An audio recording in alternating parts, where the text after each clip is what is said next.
Kia ora tātou. I've been asked to start with a few personal disclosures. Personal disclosure number one is that I suffer from an illness which has no cure, no limit and no end. It's compulsive, expensive, consuming and addictive. It fills my house and my life and my time. I refer, of course, to reading. Those words are taken from Lydia Weaver's essay on reading, which many of you will remember was published as part of Lloyd Jones' essay series a number of years ago. But let me say that those words aptly describe me. Second, in the interest of personal disclosure, I buy books. I prefer to buy them against borrow them, and part of that is because of my obsessive love of having them around me. But it is also a recognition that for this industry to flourish, for us to have the books available to us, the knowledgeable staff, to support sales and the programs around literacy and reading, you need to be making money. And the third disclosure, and this is perhaps the most radical of all, is that I like book people. I like authors, I like publishers, I like booksellers, and I enjoy spending time with them. Now, Hamish has already referred to the success of Friday night, that sense of triumphalism that we had as we celebrated the best in this country. And it was a wonderful night of passion. It was a wonderful night celebrating excellence. It was great to see New Zealanders being prepared to stand up and talk about the best in our industry. But Saturday morning brought us down to earth with a thud. Because on Saturday morning, when you opened your Weekend Herald, there, amongst the 5 biggest rorts in New Zealand, the first of them was the price of paperback books, $37.99 for The Girl Who Kicked a Hornet's Nest, which was said by the New Zealand Herald to be the single worst scam going on in the interests of New Zealanders at the moment. And so we, as an industry, need to understand that while triumphalism is appropriate and celebration is absolutely appropriate, there are lots of things that we need to do if we're going to get real value out of our industry. And it's not simply that there are many New Zealanders who think that we are gouging them on pricing. It's not simply that.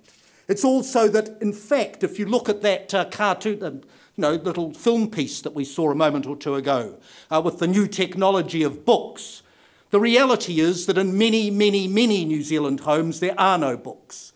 For many, many, many young people in this country, there is no opening of books, and they would be as stunned and startled and challenged by the opening and reading of books as the actor who was portraying what was thought to be a joke in that particular film clip.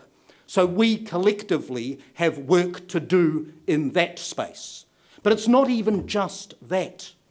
The reality is that the sort of people who buy books, and I'm one of them, as I say, those sort of, I'd like to say young, but no, aging European professionals are dying out.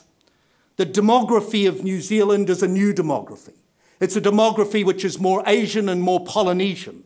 It's a demography which is going to be younger. It's a demography which, frankly, is very different from the demography that you, as booksellers, have been addressing. And so let me start with a challenge in saying that while that sense of triumphalism and confidence and celebration is absolutely important, if we don't understand the realities of what confront the industry, we're simply not going to deliver to success. Now, I have to say that many people are triumphal about New Zealand as well. If I move now from the book-selling industry to the country, and you hear those who practice in sound bites rather than thinking, often say that New Zealand's future is assured. New Zealand's future is assured. And the reason they say our future is assured, this is their strategic analysis, is that New Zealand produces food. We're quite close to Asia. In Asia, there are lots of people who need food. Therefore, New Zealand is going to have a bold and confident future. Now, the problems with that sort of analysis, that sort of simplistic strategic analysis, are many. It's not simply that science, in the same way as technology is changing the book industry, science can, in test tubes, make meat and milk. Although when you talk to Peter Gluckman, who's the Prime Minister's chief scientist, chief science advisor, Peter will tell you that you probably wouldn't want to eat the meat that's been made in that way yet. But the reality is that technology is changing that. It's not simply that we're not the lowest cost producer of meat or milk in the world. Again, you can think about that in the context of the cost structures of the book industry. But it is also that around the world there are lots and lots and lots of people who are investing more in positioning their country, investing more in science and technology, investing more in the development of the relationships necessary to drive growth than we are. New Zealand has become a low-margin economy.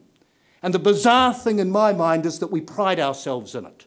We pride ourselves in the fact that we're an open economy, that we've driven down costs, we've driven down wages, we've driven down every damn thing. And the result is we don't have the profits in the businesses of this country to enable us to support the investment necessary to actually drive and support growth. So I think there are some fundamental shifts, whether we're talking book industry or we're talking New Zealand, that has to get us beyond the sense of the triumphal. This notion that we punch above our weight. Every time I hear the notion we punch above our weight, the sense that on the world stage people are waiting for New Zealand to pontificate on matters of international significance, I groan. Because while it is true that we have the Judith Binneys and the Alison Wongs, while it is true that we have booksellers and publishers of distinction, while it is true there are people who are New Zealanders who do heroic things, it is absolutely untrue to say that this country is exceptional on the world stage. It is untrue to say that this country punches above its weight on the world stage, and by saying it and repeating it and beginning to believe it, we become complacent. We refuse to tackle the things that need to be tackled to take this country forward. So if that's the reality, and I think it is, and in fact David Lange once famously described New Zealand as shaped like a dagger, strategically positioned, thrusting at the heart of Antarctica, which I think pretty well sums up our general relevance on the world stage. But if that is the prescription, the reality that we as a country, we as an industry, need to avoid triumphalism and work harder than probably any other country on the planet to get our voice heard, then what's the prescription to address that? Well, I've got just 5 ideas. Now, some of these are pretty radical, and they've been developed on the world in terms of the positioning of New Zealand, but I think they also apply when you start thinking about the book industry within New Zealand, because, as I say, many of the challenges are consistent across both themes. The first thing, and this is a really, really radical idea in Wellington, is we need a plan. We need a plan. Now, I'm not entering into the political controversy. You know, I hear that there is sloganing around planning and non-planning. I'm not a believer. I'm an anarchist from the Waikato. I'm not a believer greatly in central planning. But I did have the idea that when I got into this job, this is the Foreign Affairs job, and I'd got all the security clearances, and there are heaps of them, and became uber secure, that someone would take me into an inner room, and there, with no doubt due ceremony, they'd open some sort of thing, and there would be the plan. There isn't a plan in that form. And many of you will be pleased about that, because you all know that entrepreneurism is not necessarily consistent with top-down bureaucratic central planning. But the truth is, if we don't have a plan, if we don't have a long-term view of where we are going, whether as an industry or as a country, if we can't prioritise our investment, if we can't prioritise our resourcing to deliver against a plan, we are simply not going to achieve. So question, do you have a plan? Does the industry have a plan to enable us to position for continuing growth and success? Second, radical idea, and this is really radical and upsets many who are in Wellington. That is, we need to collaborate. We need to work together. Now, I know that the book industry has many examples of that sort of collaboration. Book Month would be a good example that I immediately thought of as I was reflecting on this.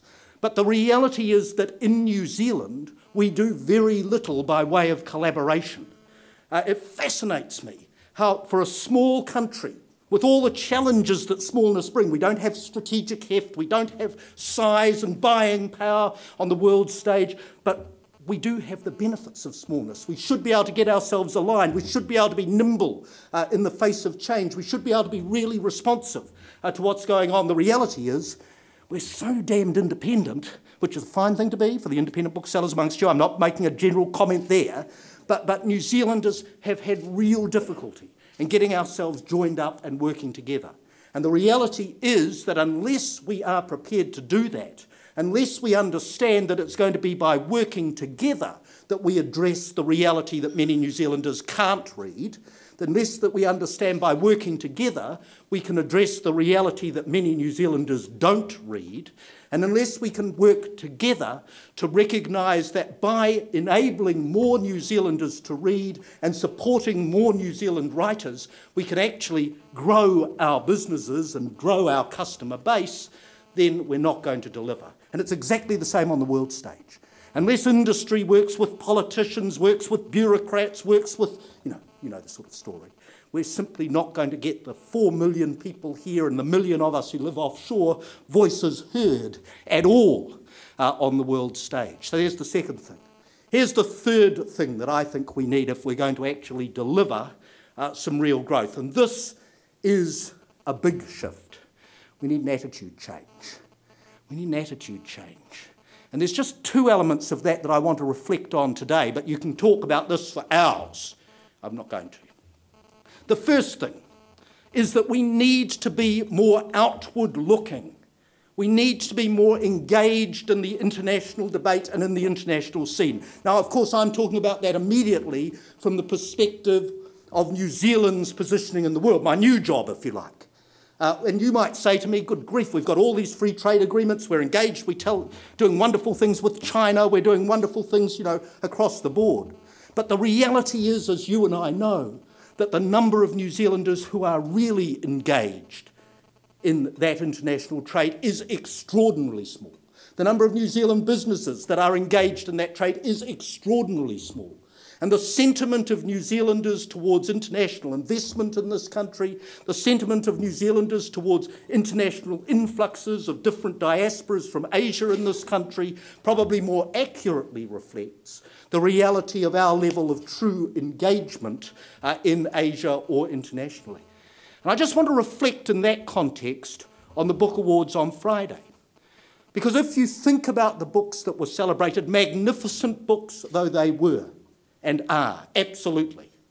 But if you think about the books that were written were very much about this place and about us in this place. And that may be about the framing of the particular award set.